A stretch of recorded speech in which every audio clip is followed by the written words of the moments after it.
What's up guys, Loom here. Welcome back to the channel and thank you for tuning in. Today we got Frost Death Knight Mage Tower, we got a Frosty Day, and a Frosty Spec, so we got our Snuggie on. The Frost DK challenge is called Archmage's Reckoning. The Archmage is Xylem. He's the first boss you're going to fight in this challenge, and the second boss is a giant Voidwalker-esque thingy that is more of a single target burn with intermittent ad spawns. First phase is a little bit more complicated, so we're going to walk through the whole thing. Before we get started, I'm just going to point out 4 enchants that you might want to use if you're not already using them. The first 2 are Leech enchants for your Cloak and Bracers. These are both War Within enchants. Chant of Leeching Fangs and Chant of Armored Leech. These will give you nearly 13% Leech. There's another 3% in the class tree. This will make surviving phase 1 a heck of a lot easier, though you will still need to Death Strike here and there. Luckily, the icicles from the prisons count as targets that yield experience or honor, so you're going to get free resets that are empowered. Being quick with your Death Strike's imperative to this fight, and something I highly recommend you get used to even as a DPS Death Knight. Sometimes it feels like you're practically unkillable unless you're getting one shot. The next 2 enchants you're going to want to use are Crystalline Radiance for your chest. In the Mage Tower, this scales down to 99 main stat. You walk into the tower with 375 main stat. This is a huge boost. Then we have the Stormbound Armor Kit. This goes on your legs. It will give you 123 main stat. This is about 1.5k extra health in the Mage Tower. It's about 10% extra health. Again, a massive amount of main stat as well. You're going to definitely want both of these. Not only will that main stat make the fight a little bit quicker, it'll translate into more leech damage, which keeps you alive. The talents I'm using are, of course, in the description below. While you're down there, please subscribe to the channel if you haven't. It's a great way to support us and will keep you in the loop when future videos come out. Thanks so much. And before we pull here, important thing to note, you want to save your Lust Drums and your Potion for the second half of the challenge. That is absolutely more of a time constraint. You only have about 3.5 minutes to take down the Corrupting Shadows. Additionally, we're using 2 one-handers for Frost, so we have Rune of Razor Ice and Rune of Fallen Crusader. Highly recommend it. You're going to get better damage unless you have, say, the Legendary Axe from the last expansion, in which case, go for it. Important to keep in mind, we have a 30-second Reaper's Mark cooldown. If you're using 45 seconds, the strat might not line up as well. Highly recommend 30 seconds for both encounters. Once Xylem becomes available, we're going to pop Reaper's Mark and Pillar of Frost, macroed in the same button, of course. We're going to save Frostworm's Fury for that first Icicle Prison. It's going to allow us to pop out as quickly as we can. Kicking and stunning Xylem throughout the fight is very important. Reduces the incoming damage. Frostworms just deletes it, we walk right out, and then we just grip Xylem right back over. You're never going to be running through the beams to get the Xylem. You're always going to have a grip for it, especially since it's reset by killing the Razor Ices. Now the second prison's going to come up a little bit after Reaper's Mark comes on cooldown. I do believe I get the pre-AMS, so I'm not stunned for this. Not required, but you are going to use Anti-Magic Shell for the second prison, even if you don't get the pre-cast off. So for the second one, we're going to Reaper's Mark and then Frost Scythe. That'll clear the path for us, and again, gripping Xylem back. We're going to Death Strike as needed. We're going to get empowered and free Death Strikes from the Razor Ices as well. I'd rather not be right here in the middle of the room. Kind of want to back up a little bit more so you can have room left or right if the Frost Prison opens up there. But this will be the toughest one we have. We're going to Icebound Fortitude for that huge DR. We're going to Remorseless Winter, Slappy Hands.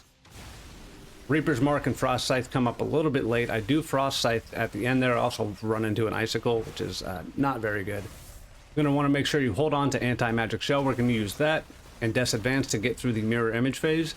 And then we're holding on to AMS again to get through the subsequent Mirror Image phase. Just start running, press both buttons, and you can kind of find where he is as you're running if you don't see him right away. It's important just to get through and get close to him as possible. Once that AMS rolls off, you're going to be knocked back and taking a lot of damage from the guys. Death Knight doesn't really have to do that with any difficulty, as long as you have those 2 buttons. Draw Power will buff him every second he channels it.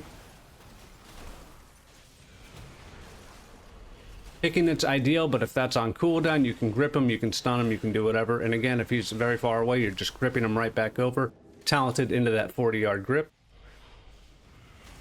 I don't like to play too close to the beams here, but sometimes you have to. Death Striking as we need it. We kick that Draw Power. He's going to cast one after every teleport. And Frostworm's Fury has come up again at this point. You want to save this for the 4th Icicle Prison. We also have him into the Execute phase. We're going to start Soul Reapering. I hold on to Reaper's Mark because I'm pretty sure he's going to phase me real soon. Probably could have sent that one. And again, we Death Advance, we AMS. I actually took the longest way possible to him, But again, you get there, you have to stand on top of them. You can no longer break them out with damage. And we Reaper's Mark a little early, and I guess it didn't apply, or it applied, it instantly went away. Seen that in other Mage Tower scenarios where the boss is yet to become active. Frostworm's Fury right out of that. Try not to get hit by the beams, grip them right over, Death Strike, once, twice, however many times you need to do it. And at 10%, he RPs and goes away. I think I smacked the Razor Eyes here. That's kind of funny. The Corrupting Shadows will always spawn on the west side of the room, so you can just go there now or wait for it like I do instead of looking at your map. Very important you get to the perimeter here. He's going to drop puddles that create area of denial, and if you let him drop the first one there, you're going to be in a bad way. So immediately grip him over to the perimeter and just start S-keying your way. Blast him. You have about 30 seconds before that first set of ads comes out. So we're just doing a bunch of damage. You can see the pet there gets that free stun off. Not really holding things for ads, but if Frostworm Fury comes up, I would just save it for that next set. The first set of ads comes 30 seconds in. Every subsequent set of ads comes a minute after that. So we run away, we Remorseless Winter right as they spawn, we drop our Death Decay to slow them, we rhyme, we start cleaving, we Reaper's Mark, and then we Frost Scythe. And that should have taken care of him mostly. There you go. The Exterminate goes off from the Reaper's Mark.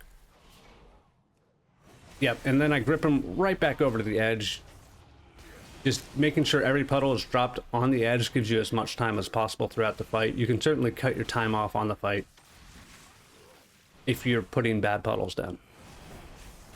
And certainly have buttons like Remorseless Winter and Slappy Hands and Frost Scythe. Don't really use any of that stuff on the boss. Your next Reaper's Mark, again, there's a minute between each ad spawn, so we're going to send this next one on boss.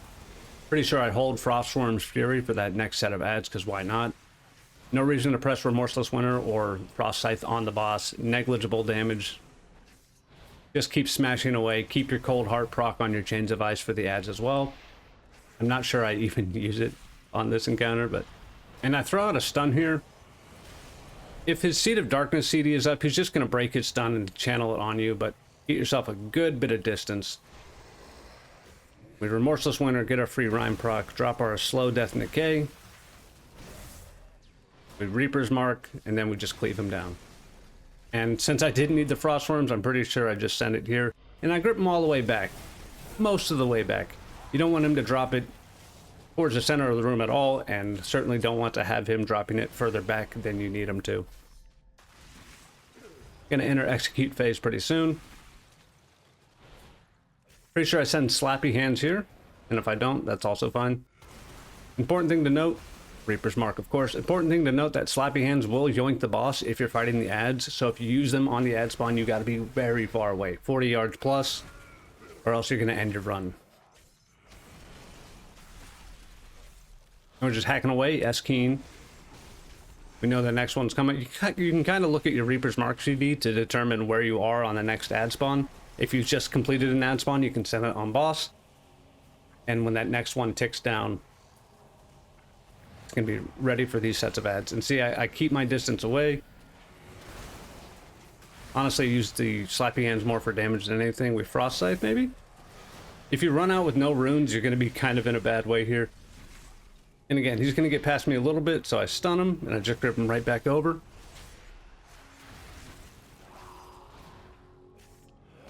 And if you overcommit cooldowns on the ads, you're going to have a little bit more trouble on the boss, but frankly, saving Reaper's Mark and Frost Scythe for any of the ad spawns, Remorseless Winter, Death Decay, all of that will add up to be probably enough. You can also single grip the ads if you need to. I don't think I cold-hearted the ads at all. Either way, that's how you complete the Frost Death Knight Mage Tower Challenge. You can press the rest of your buttons for visual satisfaction at the end of it. That's about it for Frost Death Knight. Let me know what you guys think. Let me know in the comments if you have any clarifying questions. Best of luck on your attempts as well. Thanks for giving this video your time, and I hope you have a great rest of your day or evening. Stay warm. Peace.